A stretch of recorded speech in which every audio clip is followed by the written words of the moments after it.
नमस्ते दोस्तों, क्वालिटेक integrated solution इस टेक्निकल चैनल में मैं अनूप चंद्र ने आपका तहे दिल से स्वागत और शुक्रिया करता हूँ। सबसे पहले आई एम वेरी थैंकफुल कि आपने क्वालिटेक इंटीग्रेटेड सॉल्यूशन इस बहुत ही खूबसूरत और इस टेक्निकल चैनल को चुना कि आप इसमें बेहतरीन से बेहतरीन टेक्निकल वीडियोस देख सकते हैं। टेक्निकल टूल्स जैसे कि लीन टूल्स वगैरह के वीडियोस देख सकते हैं।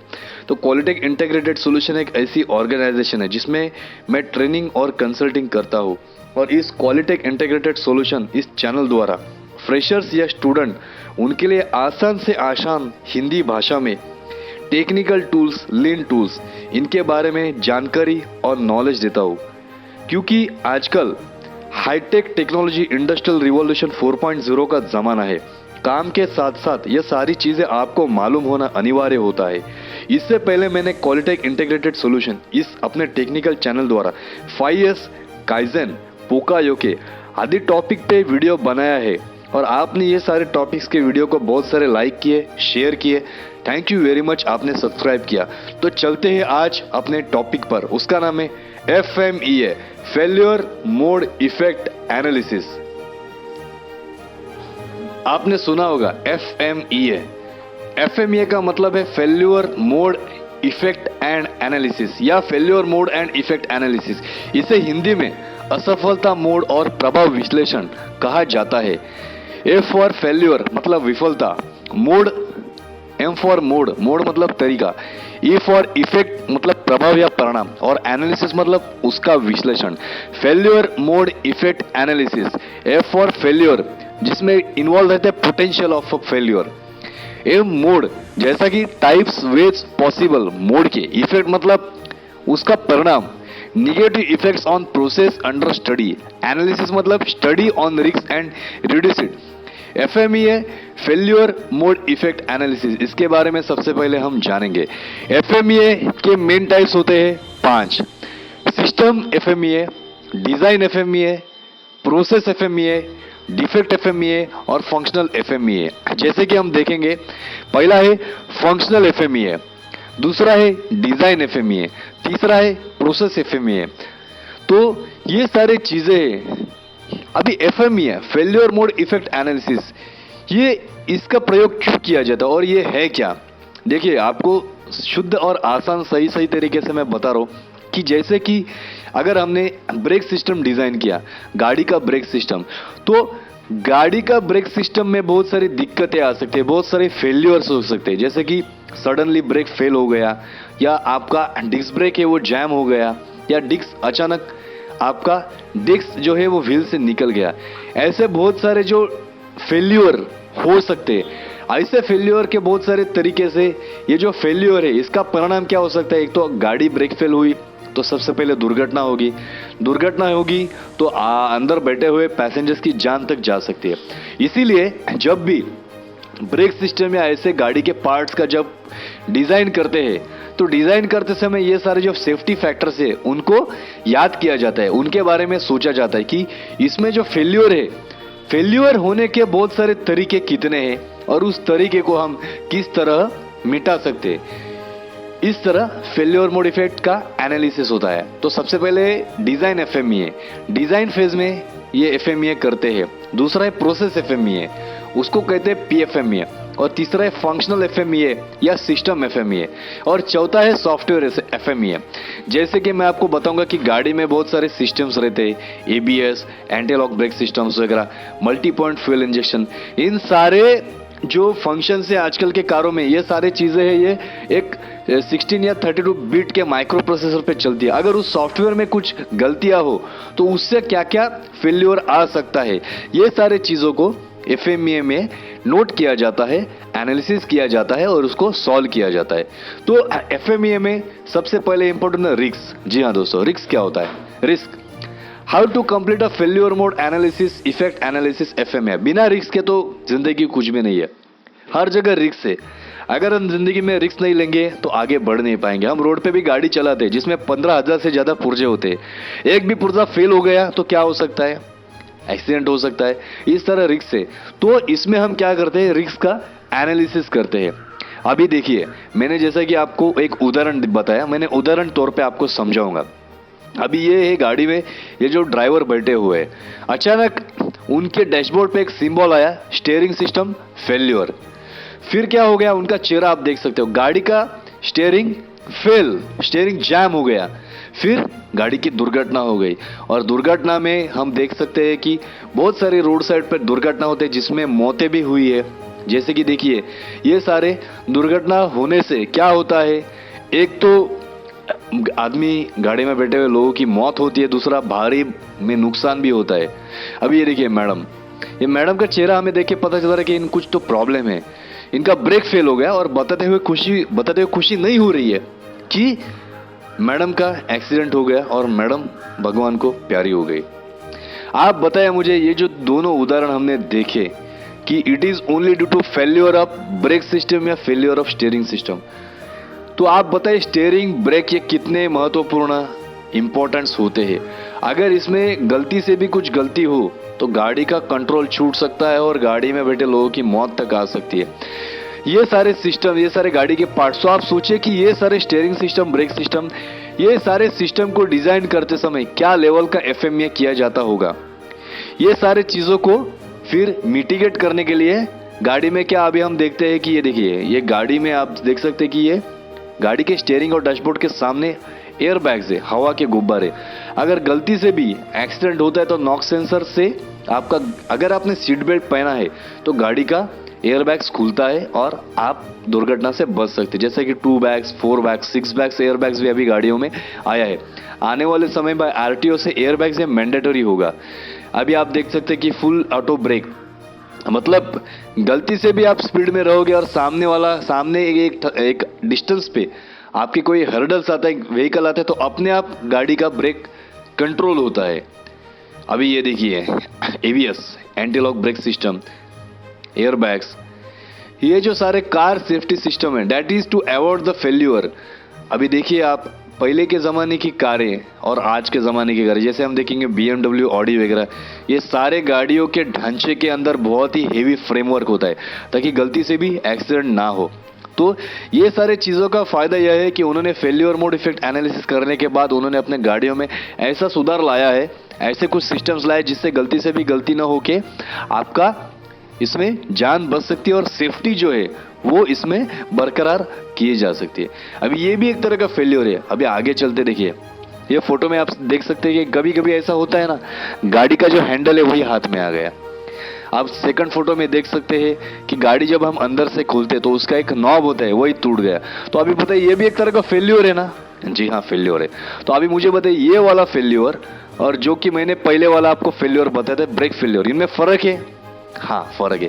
अब ये हैंडल वगैरह टूटा, मैं बोलता हूँ ये टूटना नहीं चाहिए, इतना गाड़ी में क्वालिटी होना चाहिए। लेकिन अगर टूट गया तो क्या होता है, टूटने के बावजूद एक्सीडेंट तो नहीं होता, लेकिन प्रॉब्लम, ट्रबल तो होता है। तो ये टाइप है, वो टाइप का जो एक्सीडेंट है, अगर आपका स्टीयरिंग ब्रेक फेल हो गया तो मौत हो सकती है, जान जा सकती है। लेकिन अगर इस तरह का हैंडल टूटना वगैरह छोटा छोटा फेल्योर हो गया तो आपकी जान नहीं जा सकती, लेकिन आपको दिक्कत हो सकती है। जैसे कि आप ये फोटो में देख सकते हैं कि ये भाई साहब बैठे हुए टायर पे, तो और उनका चालू में समझिए टायर ऐसा फट गया तो क्या होगा। समझिए कि आप ऐसे कार में बैठे हो, 180 का स्पीड है और आगे का राइट का टायर फट गया तो क्या होगा, गाड़ी का पूरा कंट्रोल जाएगा और गाड़ी में जितने भी बैठे लोग हैं उन सारों की दुर्घटना होगी, वो और भगवान को प्यारे हो जाएंगे। तो आप बताएं मुझे, तो टायर बनाते समय उनको क्या लेवल का डिजाइन और क्या लेवल का फेल्योर मोड इफेक्ट एनालिसिस उन्होंने किया रहेगा। अभी दूसरा मैं आपको एग्जांपल बता दूं, ये भाई साहब देख रहे हैं सर पे हाथ लगा के बैठे कि उनका गाड़ी में क्या कुछ तो दिक्कत हुआ, ये फोटो से लग रहा है उनका बैटरी डाउन हो गया। चलो, तो बैटरी डाउन हो गया, वो भाई साहब परेशान हो गए, दिक्कत हो गया, लेकिन इसका फेल्योर जो है वो उसका सेवेरिटी कितना है, सेवेरिटी कम है। बोले तो क्या बैटरी से गाड़ी ब्रेकडाउन हो गई तो आपको देरी हो सकती है, आपका फाइनेंशियल लॉस हो सकता है, टाइम लॉस हो सकता है, लेकिन आपकी जान तो नहीं जा सकती है। इस तरह अभी हम चलते एग्जाम्पल की तौर से FMEA मोस्टली इंडस्ट्री में FMEA 2 टाइप के होते हैं जो यूज किया जाता है, डिजाइन FMEA और प्रोसेस FMEA। जब किसी भी प्रोडक्ट का डिजाइन करते तो उस समय उसका फेल्योर मोड इफेक्ट एनालिसिस के लिए डिजाइन FMEA करते, और प्रोसेस मैन्युफैक्चरिंग के समय में उसका प्रोसेस FMEA यूज किया जाता है। तो अभी FMEA के टाइप्स क्या है और FMEA क्या है, PFMEA, process and potential failure mode effect analysis, may be used where a process need to be evaluated for a potential failure, maybe manufacturing or transactional process. DFMEA मतलब design failure mode effect analysis, generally used in a research development where design are analyzed to be potential weakness. मतलब DFMEA design stage पे, जैसे कि किसी भी product का नया गाड़ी बना रहे हैं, उसका रिसर्च एंड डेवलपमेंट हो रहा है, तो उसमें DFMEA बनाया जाता है. और SFMA system failure mode effect analysis, use to evaluate the system issue to cross the corporate function. तो अभी FMEA इंप्लीमेंट करने के 7 स्टेप है, उसके बारे में हम जानेंगे. पहला स्टेप है प्लानिंग एंड प्रिपरेशन. किसी भी चीज़ का बिना प्लानिंग किए हम उसका प्रिपरेशन कर नहीं सकते, तो सबसे पहले प्लानिंग होता है. दूसरी बात है स्ट्रक्चर एनालिसिस, स्ट्रक्चरल एनालिसिस होता है. बाद में फंक्शनल एनालिसिस, उसके बाद फेल्यूर एनालिसिस, उसके बाद रिस्क एनालिसिस, फिर ऑप्टिमाइजेशन, फिर डॉक्यूमेंटेशन. देखिए ये सारे 7 स्टेज हैं, 7 स्टेप हम फॉलो करते हैं. अभी आपका सवाल रहेगा, सर हमें FMEA करना है, फेल्योर मोड इफेक्ट एनालिसिस करना है, तो FMEA करते समय हम किस तरह करेंगे और कौन सा फॉर्मेट यूज करेंगे. दोस्तों एक मैंने ये फॉर्मेट बनाया है, बहुत ही सिंपल और सरल तरीके का फॉर्मेट है. इसमें आपको क्या करना है, इसमें सबसे पहले आपका मशीन या प्रोसेस का नाम रहेगा, बाद में मॉडल जॉब बनाते हो, बाद में कोर टीम, रिस्पॉन्सिबिलिटी किसका है, प्रिपेयर्ड बाय, और राइट कॉलम में है FMEA नंबर और FMEA डेट. सबसे पहले प्रोसेस, फंक्शन या मशीन. आप जो FMEA करते हैं, failure mode effect analysis, either आप किसी मशीन का करते हैं, किसी प्रोडक्ट का करते हैं, या किसी प्रोसेस का करते हैं, उसका आपको यहाँ नाम लिखना है. बाद में पोटेंशियल फेल्योर मोड, मतलब उसके फेल होने के पोटेंशियल, बोले तो उसके फेल होने के कारण क्या क्या है या प्रकार कितने हो सकते हैं. जैसे कि अगर मैं उदाहरण दूंगा कि ब्रेक फेल, तो ब्रेक फेल्योर यहाँ हम लिखेंगे फेल्योर ऑफ ब्रेक. फिर potential failure mode, brake fail होने के कितने कितने तौर तरीके हैं, वो उसमें हम लिखेंगे, लिस्ट आउट करेंगे. फिर थर्ड कॉलम में आएगा potential effect of failure. Failure होने के बाद उसका परिणाम क्या होता है, जैसे कि जान तक जा सकते हैं, मौत हो सकती है, या कुछ छोटे छोटे है तो आपका गाड़ी बीच में रुक सकता है, या गाड़ी का एक्सीडेंट हो सकता है, गाड़ी का आगे का डैशबोर्ड वगैरह टूट सकता है, नुकसान हो सकता है. उसका सेवेरिटी, सेवेरिटी क्या है, तीव्रता. देखिए एक्सीडेंट होता है, लेकिन एक्सीडेंट का सेवेरिटी अलग अलग है, मेजर होता है, माइनर होता है, मॉडरेट होता है, इसको कहते हैं सेवेरिटी. फिर आगे potential cause mechanism of failure, मतलब मैकेनिज्म या सिस्टम फेल्योर का पोटेंशियल क्या है, मतलब उसके संभावनीय कारण क्या है. फिर आता है ऑकरेंस. ऑकरेंस मतलब क्या, ये जो फेल्योर है ये कितने बार आ सकते हैं. ऑकरेंस बोले तो क्या, वारंवार था, मतलब कितने बार आ सकते, जैसे कि साल में 1 बार, महीने में 3 बार, या घंटे में 2 बार. उसके बाद ऑकरेंस का वहां नंबर लिखेंगे, वो नंबर क्या है, रेटिंग नंबर, इसके बारे में हम अगली स्लाइड में सीखेंगे. उसके बाद है करंट प्रोसेस कंट्रोल. अभी ये सारे फेल्योर को कंट्रोल करने के लिए आपके पास करंट प्रोसेस क्या है, जैसे कि मैंने पहले के 2 स्लाइड के उदाहरण में आपको बताया. अगर ब्रेक फेल्योर होता है तो आपके पास क्या है, ABS है, एंटी लॉक ब्रेक सिस्टम है, बराबर है. अगर बार बार दुर्घटना होती है, मौतें होती है, तो हमारे पास क्या है, उसका करंट प्रोसेस कंट्रोल क्या है कि गाड़ी में एयर बैग्स लगाए हुए हैं. उसका डिटेक्शन, देखिए आपने तो मतलब फेल्योर न हो इसके लिए कुछ तो लगा के रखे, लेकिन उसका डिटेक्शन कैसे होता है. डिटेक्शन जैसे कि गाड़ी का ब्रेक फेल हुआ तो क्या होता है, जैसे कि पहले के स्लाइड में दिखाया मैंने कि डैशबोर्ड पे ब्रेक का सिंबल आता है कि ब्रेक फेल्योर. स्टीयरिंग फेल्योर है तो डैशबोर्ड पे स्टीयरिंग फेल का सिंबल आता है. उसके बाद उसका रिस्क प्रायोरिटी नंबर काउंट होता है. अभी रिस्क प्रायोरिटी नंबर देखो, आपने सुना है कभी, रिस्क को भी प्रायोरिटी नंबर रहते हैं. अभी ये कैसा निकालेंगे, तो आप देखेंगे कि मैंने येलो कॉलम किया, सेवेरिटी जो नंबर आएगा 0 से लेकर 10 तक, इंटू ऑकरेंस उसका जो नंबर आएगा 0 से लेकर 10 तक, into detection is equal to RPN number. समझे, सेवेरिटी आया आपका 10 और ऑकरेंस आया 1, फिर डिटेक्शन आया 2, बोले तो 10 इंटू 2 20 इंटू 10, 20 इंटू 10 कितना हुआ 200. यह आ गया आपका RPN नंबर. फिर रिकमेंडेड एक्शन, अभी ये RPN नंबर आपका समझिए 200 आया है, मैं उदाहरण देके बताया, उतना नहीं आता. तो ये 200 रिस्क प्रायोरिटी नंबर है, वो कम करने के लिए आपके पास क्या एक्शन आप लेंगे, वो यहाँ रिकमेंड एक्शन कॉलम में हम लिखेंगे। उसके बाद responsibility and target completion date, ये सारे चीजें हैं, ये रिस्पॉन्सिबिलिटी हम बांटते हैं क्रॉस फंक्शन टीम में। आगे ये टारगेट कब तक इसको कंप्लीट करना है, ये सारे होने के बाद हमने एक्शन रिजल्ट्स, अभी देखिए कौन सा भी हम एक्शन लेते हैं तो उसका कुछ दिनों के बाद, 15 दिन, 1 महीना, 2 महीने के बाद उसका रिजल्ट आता है। तो उस एक्शन के रिजल्ट्स क्या आ गए, मतलब कि देखिए यहां आप कॉलम देख सकते हैं कि सेवेरिटी, पहला बिफोर है और आफ्टर है। तो पहले बिफोर में सेवेरिटी था 10, अभी आपने एक्शन लेने के बाद सेवेरिटी आपने कम किया तो 10 का आया 8, बराबर है ना। फिर ऑकरेंस था आपका, समझो साल में एक बार आता है या हफ्ते में 2 बार वो एक्सीडेंट होने के चांसेस है। तो अभी हफ्ते में 2 बार है तो हमने हफ्ते में एक ही बार ऐसा एक्शन लेके हफ्ते में एक ही बार हो रहा है, तो यहाँ रेटिंग आ गया 1, ये भी कम हो गया। फिर डिटेक्शन, डिटेक्शन बोल तो प्रॉब्लम जो होता है उसको पकड़ने के लिए अपने पास सोल्यूशन क्या है, तो वो कैसे पता चलेगा कि इसमें प्रॉब्लम आया, तो उसको कहते हैं डिटेक्शन। उसका पहले का नंबर रहेगा ज़्यादा, उसका हमने किया कम। डिटेक्शन मेथड में हमने बहुत सारे सेंसर सिस्टम्स लगाए। तो अभी बताइए मुझे, बिफोर का severity into occurrence into detection, मतलब इंटू मतलब सेवेरिटी जो नंबर आया उसको हम गुणाकार करते हैं ऑकरेंस से, इंटू उसका गुणाकार करते हैं डिटेक्शन से। जो नंबर आया समझो 200, बाद में एक्शन लेने के बाद सेवेरिटी कम हो गया, ऑकरेंस कम हो गया, डिटेक्शन कम हो गया, तो उसका नंबर है 200 से कम आएगा ना।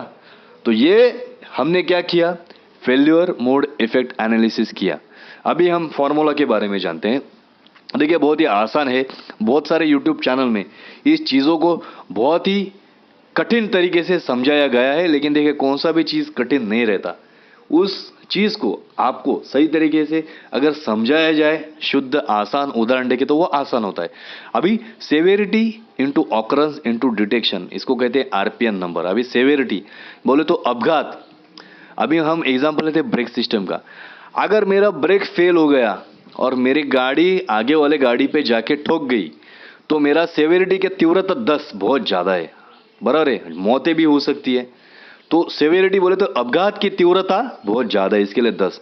इसका ऑकरेंस ये कितनी बार हो सकता है, ये 2 बार हो सकता है, साल में 2 बार हो सकता है या आपका महीने में 2 बार, लेकिन 2 से ज़्यादा ये नहीं हो सकता। जस्ट एक एग्जाम्पल, तो ऑकरेंस 2 आया। इंटू डिटेक्शन, ब्रेक फेल हो गया है, मैं गाड़ी चला रहा हूँ, अगर मेरा ब्रेक फेल हो गया तो ये ब्रेक फेल होने का डिटेक्शन कैसा है, ड्राइवर को बैठे बैठे डैशबोर्ड पे समझ में आना चाहिए ना। एक तो उसको बजर आएगा, अलार्म आएगा, या डैशबोर्ड पे नोटिफिकेशन आएगा, या डैशबोर्ड पे कुछ ऐसा मालफंक्शन इंडिकेटर आएगा, उसको कहते हैं detection. Severity into occurrence into detection is equal to RPN number. अभी हम जानेंगे सेवेरिटी। सेवेरिटी मतलब तीव्रता। देखिए हम बोलते हैं ना, अरे मेरे एक चाचा को अटैक आया, अटैक बहुत ही तीव्र था। देखो अटैक के भी 2 टाइप होते हैं, एक माइल्ड अटैक और एक हाई अटैक, हेवी अटैक। तो तीव्रता मतलब क्या, सेवेरिटी। सेवेरिटी में क्या है, 1 से लेके 10 तक का नंबर है। अगर आपका जो नंबर है 1 से लेके 4 तक है तो उसका कुछ फर्क नहीं पड़ेगा, 6-7 है तो फर्क पड़ सकता है, लेकिन 8, 9, 10 है तो बाबा ये बहुत धोखादायक है, इससे आपकी मौत भी हो सकती है। ऑकरेंस, जैसे कि हमने एग्जाम्पल लिया कि ब्रेक सिस्टम फेल्योर, अगर ब्रेक सिस्टम फेल्योर की ऑकरेंस कितने बार हो सकता है, अगर 1 से लेके 5 है तो नियरली इम्पॉसिबल, हो ही नहीं सकता। अगर 6 से लेके 7 तक हो भी सकता है, लेकिन 8 से लेके 10 तक है तो फेल्योर ऑलमोस्ट इनिविटेबल, मतलब ये ऑकरेंस है, ये बार हो सकता है। उसके बाद डिटेक्शन, पता लगाना। डिटेक्शन मैं आपको बताऊंगा कि ब्रेक सिस्टम, अगर आप गाड़ी में बैठते हैं, कौन सी भी गाड़ी के डैशबोर्ड पे आप देखेंगे तो बहुत सारे गेजेस रहते हैं, इंडिकेटर्स रहते हैं। आजकल के टॉप वेरिएंट में गाड़ी आपसे बात करती है, wear the seat belt, engine overhead, you are driving in over speed. तो ये सारे डिटेक्शन है। अगर आपका ब्रेक फेल है तो गाड़ी पे आपके डैशबोर्ड पे एक इंडिकेटर आएगा, ब्रेक फेल। तो अगर देखिए डिटेक्शन अगर 1 से लेके 4 तक नंबर से तो ऑलमोस्ट सर्टेन है, और 7 से लेके 8, 9, 10 तक है तो अनसर्टेन है। इस तरह सेवेरिटी ऑकरेंस डिटेक्शन के नंबर है, इससे risk priority number RPN number count होता है। हमने क्या सीखा, आरपीएन नंबर। आप कहीं भी इंटरव्यू के लिए जाएंगे या किसी ने भी, आपने डिजाइन इंजीनियर या किसी ने भी आपको पूछा भाई आरपीएन नंबर क्या है, तो आपको याद रखना है रिस्क प्रायोरिटी नंबर। रिस्क का भी एक नंबर होता है, वो क्या होता है, severity into occurrence into detection, SOD। Severity occurrence, severity क्या आएगा नंबर्स वो आपको लिखना है, इनटू ऑकरेंस करना है, into detection. Severity number, occurrence number, detection number, इनका गुणाकार है, उसको कहते हैं RPN number, risk priority number. जैसे कि इसमें अगर मैं रैंकिंग में इन शॉर्ट बताऊंगा तो इसमें रैंकिंग रहता है, जैसे कि 1 है तो नन, 2 है तो वेरी माइनर, 3 है तो माइनर, 4 है तो वेरी लो, 5 है तो लो, 6 है तो मॉडरेट, 7 है तो हाई, 8 है तो वेरी हाई, 9 10 है तो हाजार्डस, 9 है तो हाजार्डस विथ वार्निंग, मतलब दुर्घटना होगी लेकिन आपको डैशबोर्ड पे पता चलेगा कि मेरा ब्रेक फेल हो गया है। और 10 है तो दुर्घटना होगी लेकिन आपको कुछ नोटिफिकेशन नहीं आएगा, आपको कुछ चेतावनी सूचना डैशबोर्ड पे नहीं दिखेगा। इस तरह हमने सीखा कि फेल्योर मोड इफेक्ट एनालिसिस। अगर आपको एफएमए करना है तो इसमें टोटल 7 स्टेप होते हैं, तो आपको ये याद रखना है। इसमें 3 स्टेप होते हैं, system analysis, failure and risk mitigation और रिस्क कम्युनिकेशन। पहला क्या है, सिस्टम एनालिसिस। बोले तो क्या है, इसमें क्या है, आपको एनालिसिस करना है, आपको अभ्यास करना है, आपको स्टडी करना है। क्या करना है, प्लानिंग एंड प्रिपरेशन। स्टेप 1 में आपको प्लान करना है, प्रिपरेशन करना है, करना क्या है, कौन करेगा, कैसे करेगा। स्टेप 2 में स्ट्रक्चरल एनालिसिस, स्टेप 3 में फंक्शनल एनालिसिस। इस तरह आपका सिस्टम एनालिसिस होगा। बाद में है आपका failure mode, failure analysis and risk mitigation.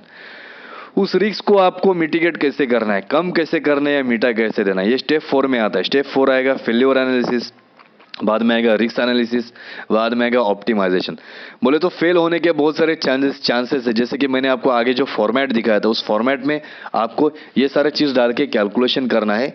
फिर आगे रिजल्ट डॉक्यूमेंटेशन, आपको जो आरपीएन नंबर आएगा बिफोर और आफ्टर का, और आपने जो एक्शन लिया, ये सारी चीज़ें आपको क्या करना है, डॉक्यूमेंटेड करना है। क्या करना है, डॉक्यूमेंटेड करना है। इस तरह हम एफएमईए, फेल्योर मोड इफेक्ट एनालिसिस को हम कर सकते हैं। तो दोस्तों आज हमने क्या सीखा, एफएमईए, फेल्योर मोड इफेक्ट एनालिसिस। देखिए फेल्योर कहीं भी हो सकता है, जीवन में हो सकता है। मुझे आप बताइए, आपको मैं कुछ उदाहरण दे रहा हूँ।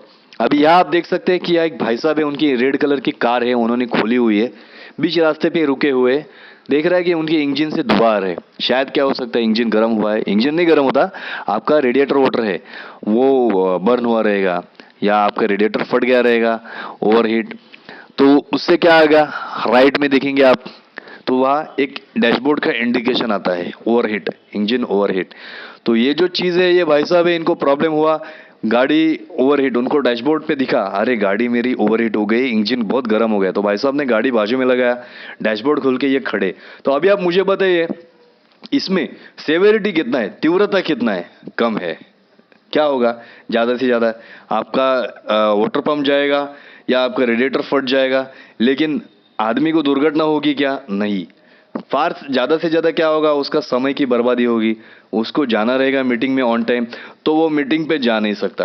तो इसका सेवेरिटी कितना है, इसका सेवेरिटी कम है।